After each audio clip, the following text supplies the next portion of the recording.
जो भी हमारे सैनिक सीमा पर शहीद हों, नक्सल से लेके अगर किसी भी ऑपरेशन में शहीद होते हैं तो उन सैनिकों को शहीद का दर्जा मिलना चाहिए।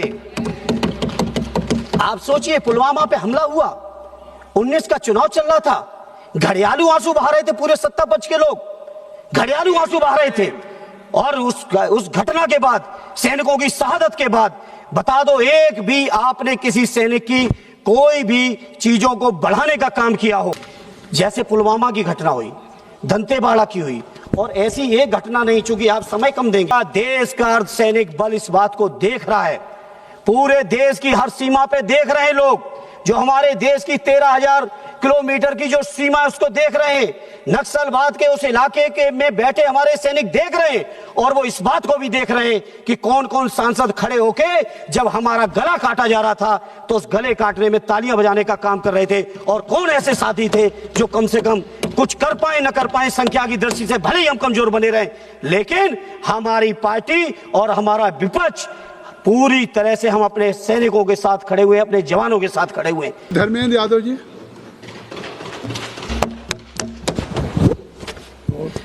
धन्यवाद माननीय सभापति जी। माननीय सभापति जी, मैं अपने वक्तव्य को शुरू करने से पहले देश के सभी सशस्त्र सैनिकों को, विशेषकर वो सैनिक जिन्होंने देश की रक्षा के लिए, आंतरिक सुरक्षा के लिए, बाहरी रक्षा के लिए अपने जीवन की आहुति लगा दी, प्राणों की आहुति लगा दी और देश के लिए शहीद हुए हैं, सबसे पहले मैं उन शहीदों को नमन करता हूं अपनी ओर से और अपनी पार्टी और माननीय अखिलेश यादव जी की ओर से। सभापति जी, हमने बचपन से ही श्रद्धेय नेताजी का सानिध्य पाया, और ये मेरा सौभाग्य है कि जब तक हम होश संभाले तब तक श्रद्धेय नेताजी देश के रक्षा मंत्री बन गए थे। हमारे परिवार में भी बहुत सारे सैनिक रहे। हमारे बड़े ताऊ जो श्रद्धेय नेताजी से बड़े थे वो खुद सेना में थे। सेना के लोगों का, पैरामिलिट्री फोर्सेस के लोगों का दर्द, एहसास, परेशानियां, मैं बड़ी जिम्मेदारी से कहता हूं सभापति जी, हम लोग जो देहातों से आए हुए हैं, किसानों के परिवारों से आए हुए, उनसे बेहतर कोई समझ नहीं सकता है। सभापति जी, अभी 2 दिन पहले नक्सलवाद पर चर्चा चल रही थी इसी सदन में। देश के गृह मंत्री जी कह रहे थे कि देश के अंदर नक्सलवाद खत्म किया है। मैं गृह मंत्री जी से जानना चाहता हूं, उस दिन भी थोड़ा सवाल किया था और बेहतर होता कि आज माननीय गृह मंत्री जी स्वयं होते। मैंने उस दिन भी कहा था, अरे गृह राज्य मंत्री जी हैं, स्वीकार हैं, लेकिन पूरा देश जानता है गृह मंत्री जी के फैसले से ही देश चल रहा है। यह बात पूरा देश जानता है, उसको हम नहीं दोहराना चाहते को। सभापति जी, जहां हम लोग इस बात के लिए फक्र महसूस कर रहे हैं, पूरा देश फक्र महसूस कर रहा है कि नक्सलवाद खत्म हुआ या खत्म होने की कगार पे है, तो बेहतर होता कि केंद्र की सरकार कुछ ऐसा कानून लाती इस सदन में कि जिनकी दम पर, जिनकी कुर्बानियों से, जिनके त्याग, तपस्या, बलिदानों से जो हमें नक्सलवाद खत्म करने का मौका मिला है, आज हम लोग कम से कम उनके लिए कुछ सुविधाएं बढ़ा रहे होते, उनके लिए कुछ सेवाओं में रियायत दे रहे होते, उनकी कहीं हम पे से लेके और तमाम चीजों को बढ़ा रहे होते, तो शायद अब पूरा सदन फक्र के साथ उस बिल को पास कर रहा होता। लेकिन सभापति जी, ये जो बिल लाया गया है, ये बिल जो केंद्रीय सशस्त्र पुलिस बल सामान्य प्रशासन विधेयक 2026, बहुत जिम्मेदारी से कह रहा हूं, और ये बात सरकार के लोगों, माननीय मंत्री जी, मुझे लगता नहीं है कि आपने जिनके नाम से ये बिल ला रहे हो, प्रशासनिक सुधार की बात कर रहे हो, मुझे नहीं लगता है कि आपने कोई केंद्रीय आर्म पुलिस बल के अधिकारियों के डेलीगेशन से आप मिले हो। हम में से अधिकांश सांसद ऐसे हैं जिनके दरवाजों पर आके हमारे अधिकारी लोग अपना दर्द बता के गए। काश आपने इस बिल को, विधेयक को ड्राफ्ट करने से पहले उनके दर्द को सुना होता। सभापति जी, अभी हमारे मीना जी कह रहे थे, हम लंबा नहीं दोहराएंगे उसको, आखिर क्या कारण है कि हमारे केंद्रीय पुलिस फोर्स के लोगों को उच्च न्यायालय, सर्वोच्च न्यायालय जीतते हुए फिर सर्वोच्च न्यायालय में भी सरकार को चैन नहीं पड़ा, उसके बाद रिव्यू पिटीशन में चले गए, रिव्यू पिटीशन भी हार गए, तो विधेयक ले आए और विधेयक ने क्या कहा कि हम सुधार करने जा रहे हैं। क्या सुधार कर रहे हैं आप? आप जितने भी केंद्रीय पैरामिलिट्री फोर्सेज हैं, उन फोर्सेज में आप आईपीएस को डेपुटेशन पे लाके ऊपर से बैठाना चाहते हो। पूरे जीवन की जो उनकी मेहनत है, त्याग है, तपस्या है, जो अनुभव है विपरीत परिस्थितियों में काम करने वाला, उन अनुभवी अधिकारियों का पूरी तरह से आप उपेक्षा कर रहे हैं, मनोबल तोड़ रहे हैं। हमसे लोग मिले 23 मई 2025 के जो माननीय सर्वोच्च न्यायालय के फैसले को लेकर। 13,000 क्लास 1 के ऑफिसर हैं केंद्रीय फोर्सेस में, 10 लाख से ज्यादा हमारे जवान हैं, लेकिन दुर्भाग्य यह है कि जवानों को अपनी सुविधाओं के लिए न्यायालय की शरण में जाना पड़ रहा है। जहां हम इस फैसले की चर्चा कर रहे हैं, वहीं जनवरी 2023 में दिल्ली उच्च न्यायालय को एक फैसला देना पड़ा और दिल्ली उच्च न्यायालय ने एक फैसला दिया कि पूरे के पूरे पैरामिलिट्री फोर्सेस को, केंद्रीय आर्म फोर्सेस जो हैं, इनको ओल्ड पेंशन ओपीएस मिलनी चाहिए।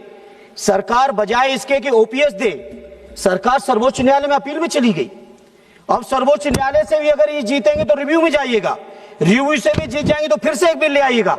हमने मान लिया कि आपका बहुमत है, लेकिन ये बहुमत देश की सेना का, देश के हमारे जो पैरामिलिट्री फोर्सेस हैं, केंद्रीय आर्म रिजर्व फोर्सेस हैं, उनका मनोबल गिराने के लिए बहुमत आपका काम कर रहा है। सभापति जी, सदैव नेताजी ने रक्षा मंत्री रहते हुए हमारे रक्षा मंत्रालय के जो हमारे सैनिक हैं, उनके लिए तमाम सुविधाएं बढ़ाने की कोशिश की। तो अब क्या कर दिया आपने? हालांकि रक्षा मंत्री जी मौजूद नहीं है, लेकिन सरकार की सामूहिक जिम्मेदारी है। आपने हमारे रक्षा मंत्रालय के सैनिकों को पेंशन न देनी पड़े तो उसके लिए अग्निवीर की टेम्परेरी नौकरी ले आए। क्या कर रही है सरकार? क्या कर रही है सरकार? इस सरकार की जो नीयत है मैं समझ ही नहीं पा रहा हूं। आखिर हमारे CRPF, BSF, CISF, ITBT, SSB के जो हमारे लाखों जवान हैं, उन जवानों के मनोबल को क्यों गिरा रहे हो? क्या रखा है आईपीएस की सेंट्रलाइज ताकत देने में? क्या रखा है कि केवल गृह मंत्रालय ताकतवर हो जाए, बाकी देश के किसी मंत्रालय की ताकत बढ़े या घटे, इस बात से कोई मतलब नहीं है सरकार को। इसलिए मैं इस मौके पर बहुत जिम्मेदारी से कहता हूं, ये बिल जो आया है, ये बिल देश के सशस्त्र सुरक्षा बलों का मनोबल गिराने के लिए आया है। और मैं गृह मंत्री जी जिम्मेदारी से कह रहा हूं, ये बात जो कह रहा हूं रिकॉर्ड में रहेगी हमेशा। ये जो कुछ भी आप लोग कानून बना रहे हो, चाहे इस बिल के माध्यम से हमारे केंद्रीय सुरक्षा बलों के मनोबल को गिरा रहे हो, उनके पदों को घटा रहे हो, 13-13 साल, 15-15 साल हो जा रहे हैं, उनको प्रमोशन नहीं मिल रहा है। जितनी अवधि में आईपीएस लोगों को 3 से 4 प्रमोशन मिल रहे हैं, उतनी अवधि में हमारे पैरामिलिट्री फोर्सेस के अधिकारियों को 25-25 साल तक एक पदों पर पड़े हैं, कोई प्रमोशन नहीं मिल रहा है। और उसको कानूनी अमली जामा पहनाने के लिए जब हमारे सैनिक साथी, जब हमारे पुलिस के बल के लोग, केंद्रीय पुलिस बल के लोग न्यायालय से जीत जाते तो आप कानून ले आते हो।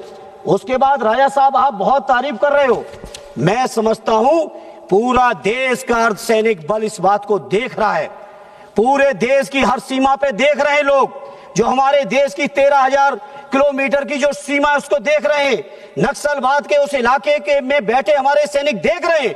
और वो इस बात को भी देख रहे हैं कि कौन कौन सांसद खड़े होके जब हमारा गला काटा जा रहा था तो उस गले काटने में तालियां बजाने का काम कर रहे थे, और कौन ऐसे साथी थे जो कम से कम कुछ कर पाए न कर पाए, संख्या की दृष्टि से भले ही हम कमजोर बने रहे, लेकिन हमारी पार्टी और हमारा विपक्ष पूरी तरह से हम अपने सैनिकों के साथ खड़े हुए, अपने जवानों के साथ खड़े हुए।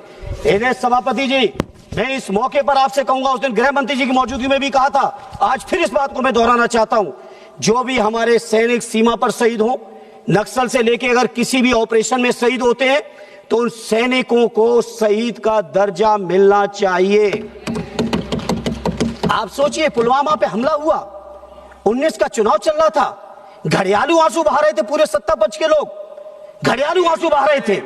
और उस घटना के बाद, सैनिकों की शहादत के बाद, बता दो एक भी आपने किसी सैनिक की कोई भी चीजों को बढ़ाने का काम किया हो?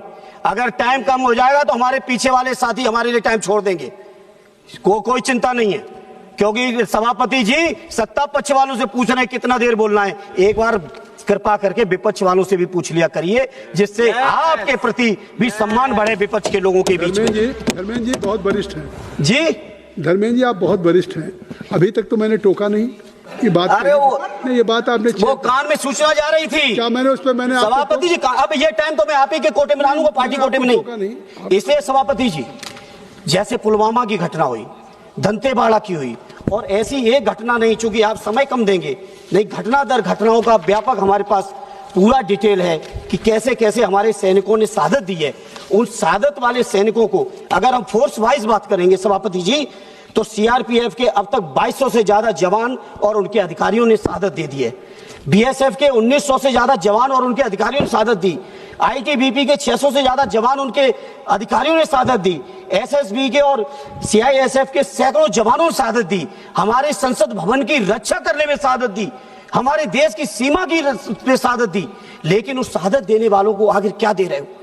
उनके परिवार के लोग, हम में से अधिकांश लोग जाते हैं, जब कोई सैनिक खत्म होता है, जब जाते हैं, सदैव नेताजी का बनाया हुआ कानून था कि हर सैनिक की डेड बॉडी सम्मान के साथ, राष्ट्रीय सम्मान के साथ गांव के अंदर उसके पैतृक स्थान पर उसकी अंत्येष्टि होती है।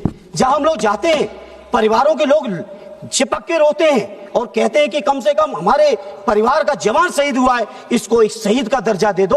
वो शहीद का भी दर्जा देने में आपकी सरकार कंजूसी पे कंजूसी, छोटा मन से छोटा मन करते चले जा रहे हैं। और वहीं किसी अगर उद्योगपति को जरा भी सुविधा चाहिए है तो आपकी तो 16.5 लाख करोड़ आपने माफ कर दिए, लेकिन हमारे सैनिकों की शहादत के सम्मान के लिए आपके पास फंड नहीं है, आपके पास पैसा नहीं है। इसलिए मैं बहुत जिम्मेदारी से कह रहा हूं, हाजिर मीना जी ने, कांग्रेस के हमारे साथी ने कहा है, मैं उनके साथ अपने को जोड़ते हुए कह रहा हूं, इस बिल पर बहुत गंभीर चिंतन मंथन होना चाहिए। जितने इसके स्टेक होल्डर्स हैं, जितने पैरामिलिट्री के हमारे अधिकारी हैं, हमारे कर्मचारी हैं, उनकी राय मशवरा आनी चाहिए और इस बिल को जेपीसी में जाना चाहिए। साथ ही साथ एक आधा मिनट लेंगे, सब ज्यादा नहीं लेंगे, साथ ही साथ इस बिल को जेपीसी में भेज के इसको व्यापक चर्चा का मौका दीजिए। हमारे सैनिकों की सुनिए, हमारे पुलिस के जवानों की सुनिए, उनके अधिकारियों की सुनिए। और दो काम जो मैं अपनी पार्टी और माननीय अखिलेश जी की ओर से मांग करता हूं, सरकार के लोगों, अगर जरा भी संवेदनशीलता है, जरा भी सैनिकों के शहादत के लिए आपकी आंखों में आंसू हैं, तो कम से कम 2 फैसले ले लो, लोग याद करेंगे आपको। 2 फैसले ले लो, मेरा सुझाव है। एक फैसला ले लीजिए, चाहे वो हमारे फौज का सैनिक शहीद हो, चाहे हमारे केंद्रीय आर्म पुलिस का नौजवान शहीद हो, सुरक्षा उसका, आप उसको हर हाल में शहीद को शहीद का दर्जा दीजिए। धन्यवाद। दूसरा एक लास्ट सुझाव सभापति जी, कि हर हाल में जिस तरह से हमारे फौज के स्थायी जवानों के लिए ओपीएस लागू है, उस ओपीएस को कृपा करके हमारे इन केंद्रीय आर्म सुरक्षा बलों को भी ओपीएस दे दो। न्यायालय का निर्देश है, न्यायालय के निर्देश के बाद भी अगर आप नहीं करते हो तो ईश्वरी मालिक है। इसे मैं अपनी पार्टी की ओर से, अपने नेता आदरणीय अखिलेश यादव जी की ओर से, अपने सभी शहीद सैनिकों को एक बार श्रद्धांजलि देते हुए, उनको सलामी देते हुए, उनके त्याग, तपस्या, बलिदान की जो उन्होंने देश के लिए दिया है, उसके प्रति कृतज्ञता ज्ञापित करते हुए इस बिल का पुरजोर विरोध करता हूं और अपील करता हूं, इसको जेपीसी में भेजिए। बहुत बहुत धन्यवाद। Thank you, Chairperson, sir.